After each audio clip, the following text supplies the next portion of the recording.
SurePoint Advisors is registered as an investment advisor with the state of New Jersey.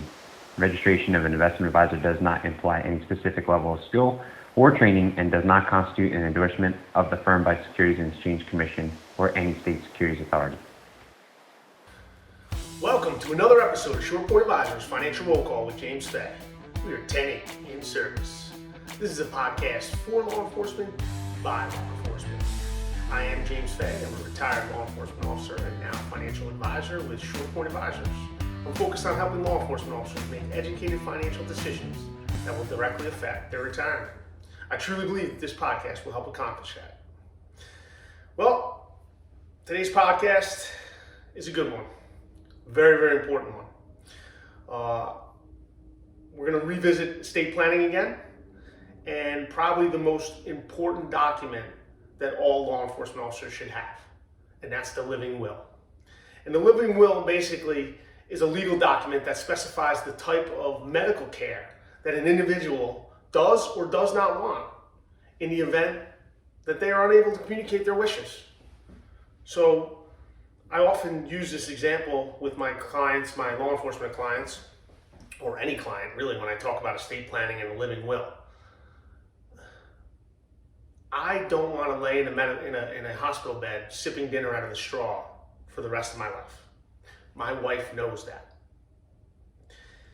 If I do not put that on a piece of paper,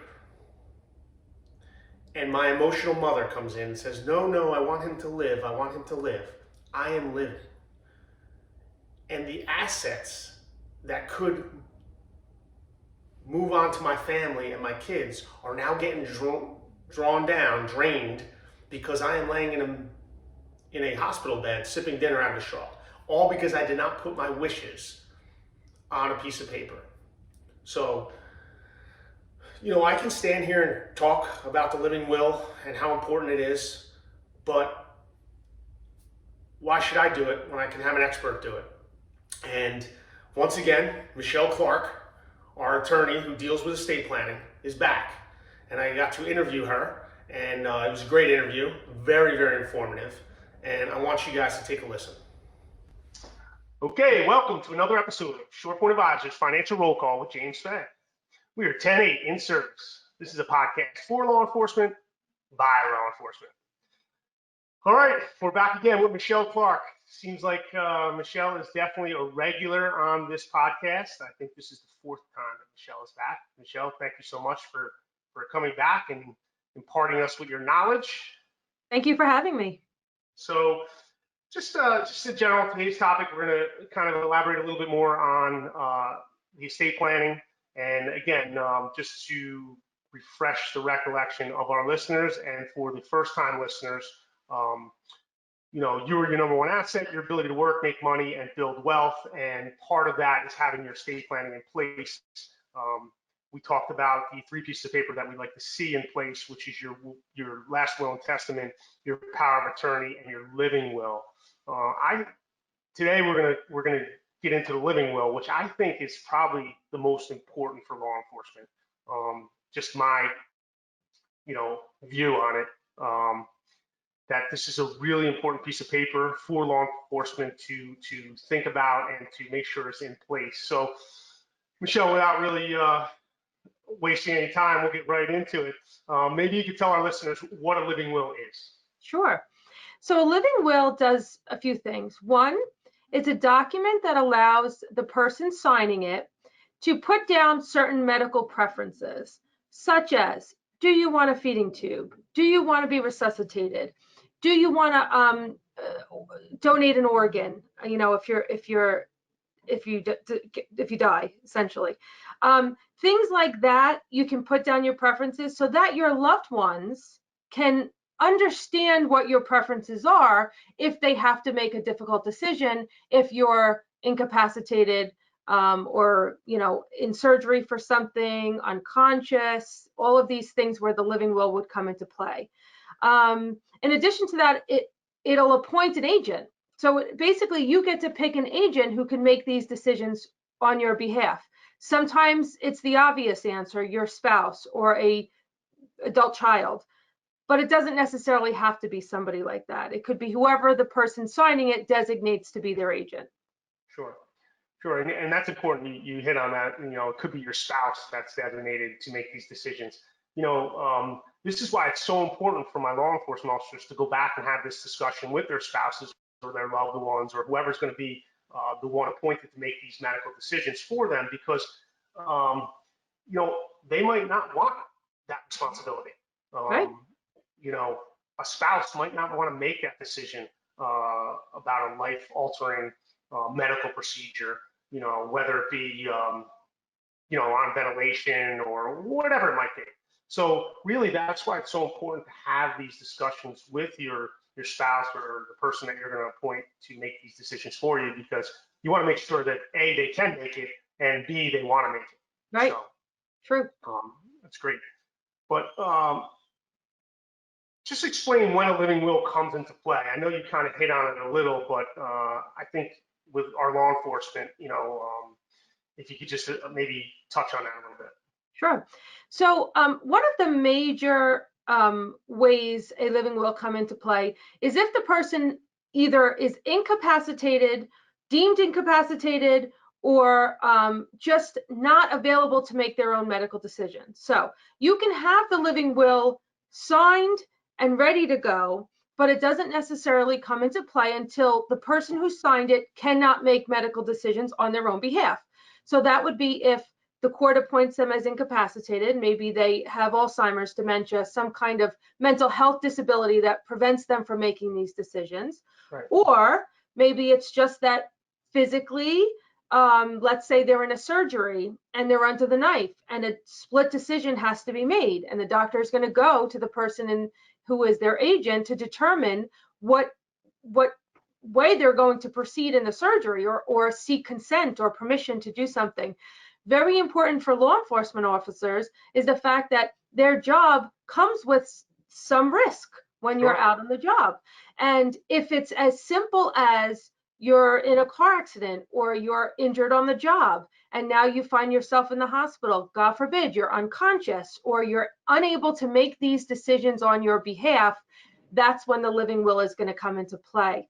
And not all institutions will automatically look to the spouse or the children. Sometimes they want that living will to determine to find out who's going to make the decision. Sure. So it just really depends on the institution. But if you have the living will, some people think, okay, well, daughter A is not a good candidate to make my medical decisions because she's too sensitive. She's going to keep me on living as a vegetable for X amount of years. I don't want that. So I'm going to appoint daughter B. Or, when you don't have, you may have these preferences, but if you don't put it down in writing, they're meaningless. That's right. So it's important for you to keep control of the situation and put down who you want to be in charge of making those decisions. Very important. Very important. So what happens if you don't have a living will in place? Sure. So again, it depends on the institution. So let's say you're in an accident, you end up in the hospital.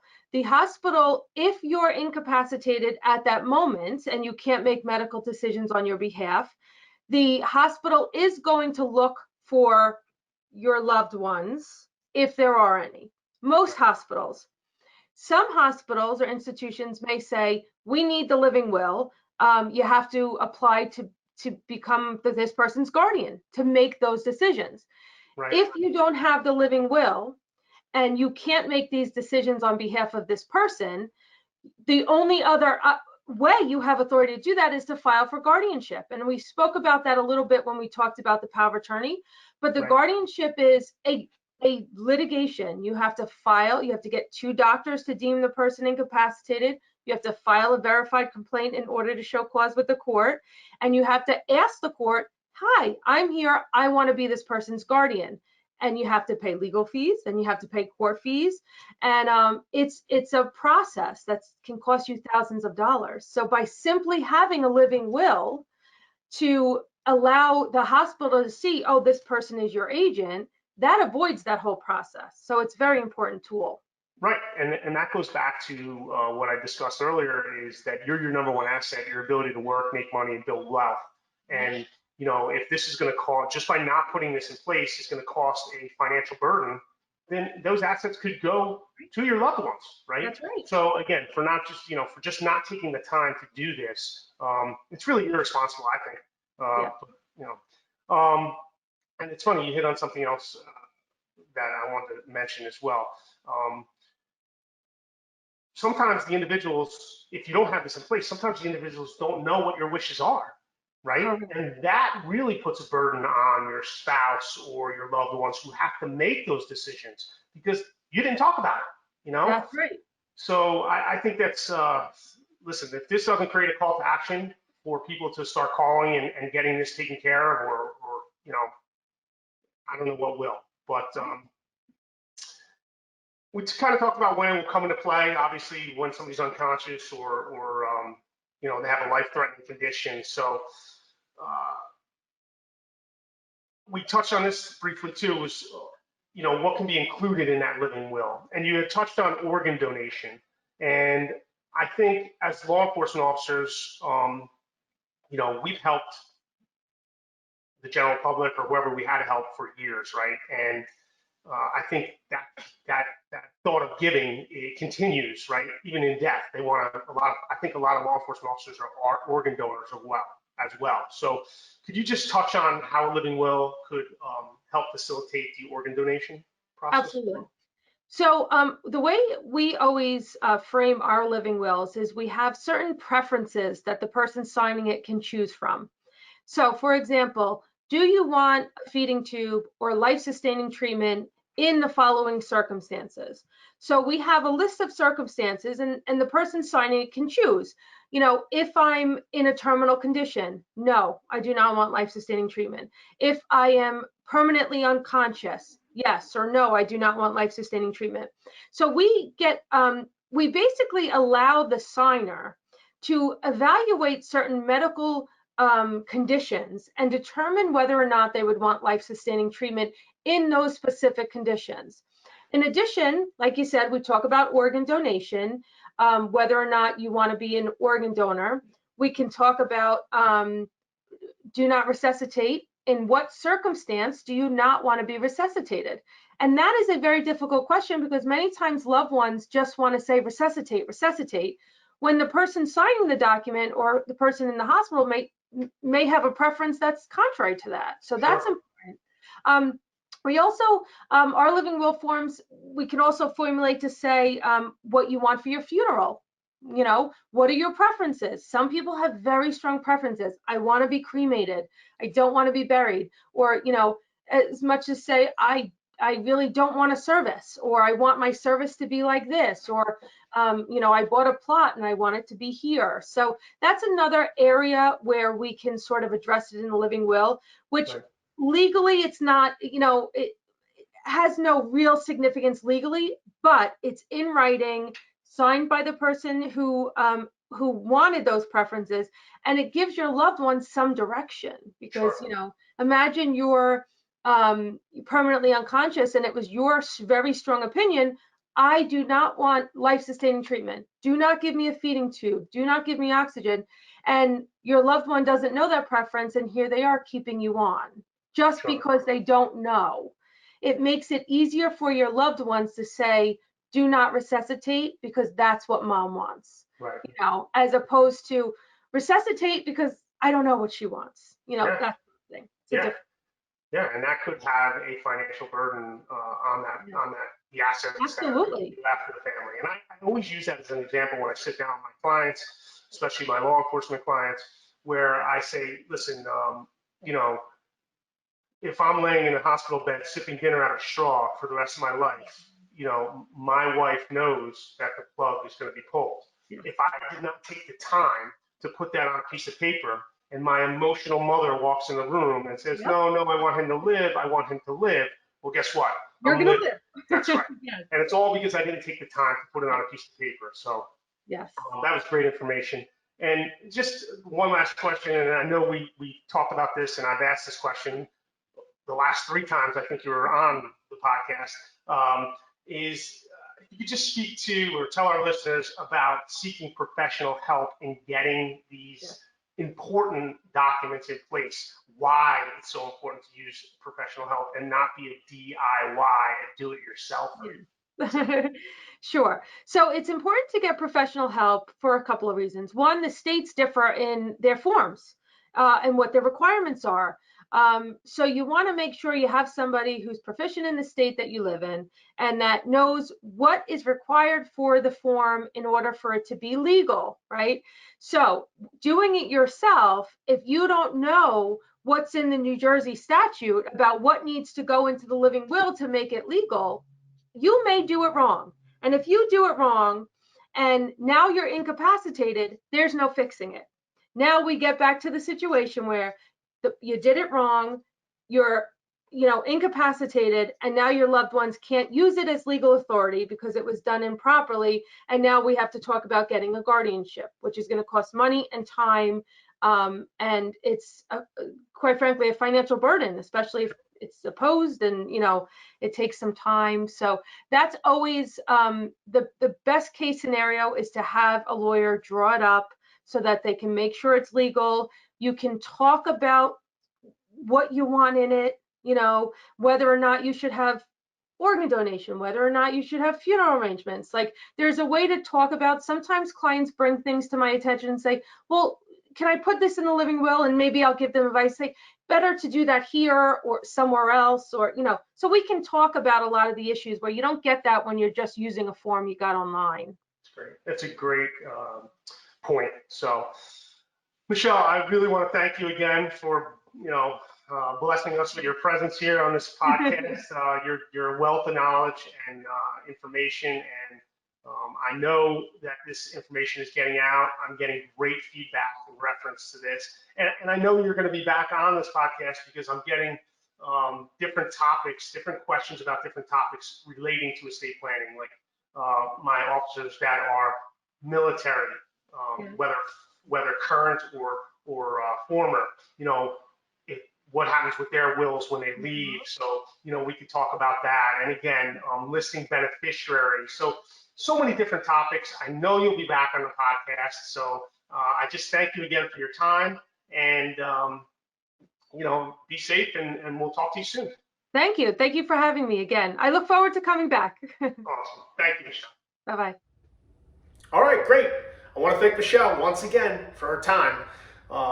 Michele is always willing to give back to the law enforcement community. I think that's great. She knows exactly what we like to see in our estate planning documents.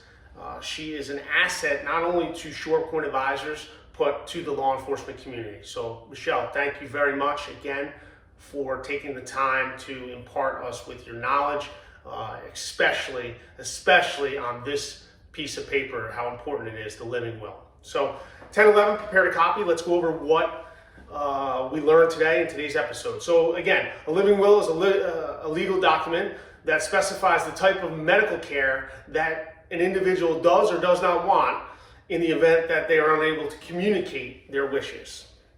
Right? In the case of an unconscious person who suffers from a terminal illness or life-threatening injury, doctors and hospitals consult the living will to determine whether or not the patient wants life-sustaining treatment, such as assisted breathing or a feeding tube, whatever it might be. So these are all spelled out in that legal document, the living will. In the absence of a living will, decisions about medical care become the responsibility of the spouse, the family members, or other third parties. Why would you want to put that burden on them? Take the time and put it on a piece of paper. Very, very important.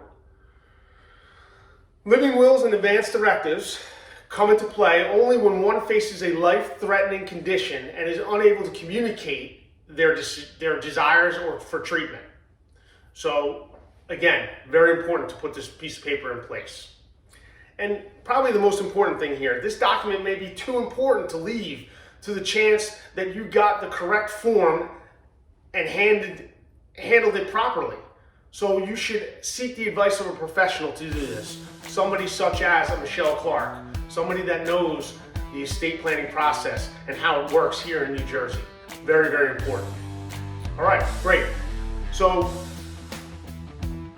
This episode should cause a call to action. You're protecting you, your number one asset, your ability to work, make money, and build wealth by putting your estate planning in place. If you need any help, you have any questions, by all means, call me in the office, 732-876-3777. You can also email me.